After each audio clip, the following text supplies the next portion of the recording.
Finally, as promised, a special comment about the president's cataclysmic deceptions about Iran. There are few choices more terrifying than the one Mr. Bush has left us with tonight. We have either a president who is too dishonest to restrain himself from invoking World War III about Iran at least 6 weeks after he had to have known that the analogy would be fantastic, irresponsible hyperbole, or we have a president too transcendently stupid not to have asked at what now appears to have been a series of opportunities to do so, whether the fairy tales he either created or was fed were still even remotely plausible. The pathological presidential liar or an idiot in chief. It is the nightmare scenario of political science fiction, a critical juncture in our history, and contained in either answer, a president manifestly unfit to serve, and behind him in the vice presidency, an unapologetic warmonger who has long been seeing a world visible only to himself.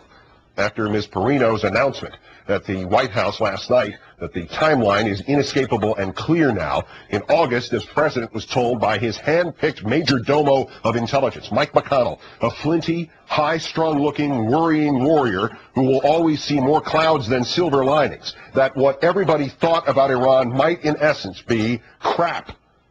Yet on October 17th, the president said of Iran and its president Ahmadinejad, "I've told people that if you're interested in avoiding World War III, it seems like you ought to be interested in preventing them from have the knowledge to make a nuclear weapon."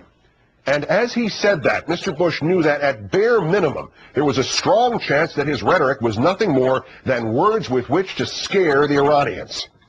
Or was it, sir, to scare the Americans? Does Iran not really fit in the equation here? Have you just scribbled it into the fill-in-the-blank on the same template you used to scare us about Iraq? In August, any commander-in-chief still able-minded or uncorrupted or both, sir, would have invoked the quality the job most requires, mental flexibility. A bright man or an honest man would have realized no later than the McConnell briefing that the only true danger about Iran was the damage that could be done by an unhinged, irrational chicken little of a president shooting his mouth off, backed up only by his own hysteria and his own delusions of omniscience. Not Mahmoud Ahmadinejad, Mr. Bush. The chicken little of presidents is the one, sir, that you see in the mirror. And the mind reels at the thought of a vice president fully briefed on the revised intel as long as 2 weeks ago, briefed on the fact that Iran abandoned its pursuit of this imminent threat 4 years ago. A vice president who never bothered to mention it to his boss. It is nearly forgotten today, but throughout much of Ronald Reagan's presidency, it was widely believed that he was little more than a front man for some never-viewed behind-the-scenes string puller. Today, as evidenced by this latest remarkable historical malfeasance, it is inescapable that Dick Cheney is either this president's evil ventriloquist, or he thinks he is. What servant of any of the 42 previous presidents could possibly withhold information of this urgency and this gravity and wind up back at his desk the next morning instead of winding up before a congressional investigation or a criminal one? Mr. Bush, if you can still hear us, if you did not previously agree to this scenario in which Dick Cheney is the actual detective and you're the Remington Steele, you must disenthrall yourself. Mr. Cheney has usurped your constitutional powers, cut you out of the information loop, and led you down the path to an unprecedented presidency in which the facts have become optional. The intel is valued less than the hunch, and the assistant runs the store. The problem is, sir, your assistance is robbing you and your country blind. Not merely in monetary terms, Mr. Bush, but more importantly, robbing you of the traditions and righteousness for which we have stood at great risk for centuries. Honesty, law, moral force. Mr. Cheney has helped, sir, to make your administration into the kind our ancestors saw in the 1860s and 1870s and 1880s, the ones that abandoned Reconstruction and sent this country marching backwards into the pit of American apartheid. Grant, Hayes, Garfield, Arthur, Cleveland. Presidents who will be remembered only in a blur of failure, Mr. Bush. Presidents who will be remembered as functions only of those who opposed them, the opponents whom history proved right. Grant, Hayes, Garfield, Arthur, Cleveland, Bush. Would that we could let this president off the hook by seeing him only as marionette or moron. But a study of the mutation of his language about Iran proves that though he may not be very good at it, he is himself still a manipulative, Machiavellian snake oil salesman. The Bushian etymology was tracked by Dan Frumkin at the Washington Post website, and it is staggering. March 31st, Iran is trying to develop a nuclear weapon. June 5th, Iran's pursuit of nuclear weapons. June 19th, consequences to the Iranian government if they continue to pursue a nuclear weapon. July 12th, the same regime in Iran that is pursuing nuclear weapons. August 6th, this is a government that has proclaimed its desire to build a nuclear weapon. Notice a pattern? Trying to develop, build, or pursue a nuclear weapon. Then, sometime between August 6th and August 9th, those terms are suddenly swapped out so subtly that only in retrospect can we see that somebody has warned the president, not only that he has gone out too far on the limb of terror, but that there may not even be a tree there. McConnell or somebody must have briefed him then.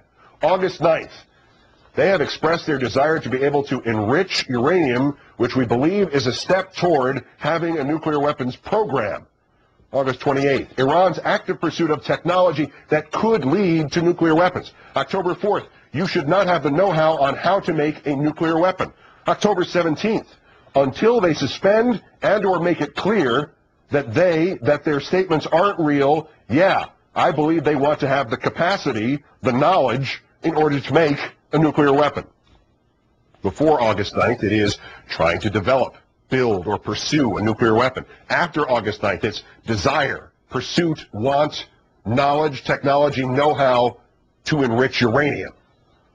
And we are to believe, Mr. Bush, that the national intelligence estimate this week talks of the Iranians suspending their nuclear weapons program in 2003, and you talked of the Iranians suspending their nuclear weapons program on October 17th, and that term suspending is just a coincidence. And we're to believe, Mr. Bush, that nobody told you any of this until last week. Your insistence that you were not briefed on the NIE until last week might be legally true, something like what the definition of is, but with the subject matter being not interns, but the threat of nuclear war. Legally, this might save you from some kind of war crimes trial, but ethically, it is a lie. It is indefensible. You have been yelling threats into a phone for nearly 4 months after the guy on the other end had already hung up. You, Mr. Bush, are a bald-faced liar. And moreover, you must have realized that John Bolton and Norman Podhoretz and the Wall Street Journal editorial board are now also bald-faced liars. We are to believe that the intel community, or maybe the State Department, cooked the raw intelligence about Iran, falsely diminished the Iranian nuclear threat to make you look bad. And you proceeded to let them make you look bad. You not only knew all of this about Iran in early August, but you also knew it was all accurate. And instead of sharing this good, calming news with the people you have obviously forgotten you represent, you merely fine-tuned your terrorizing of those people to legally cover your own backside, while you filled the factual gap with sadistic visions of, as you phrased it on August 28th, a, quote, nuclear holocaust. As you phrased it on October 17th, quote, World War III. My comments, Mr. Bush, are often dismissed as simple repetitions of the phrase, George Bush has no business being president. Well, guess what? Tonight, hanged by your own words and convicted by your own deliberate lies, you, sir, have no business being president. Good night and good luck.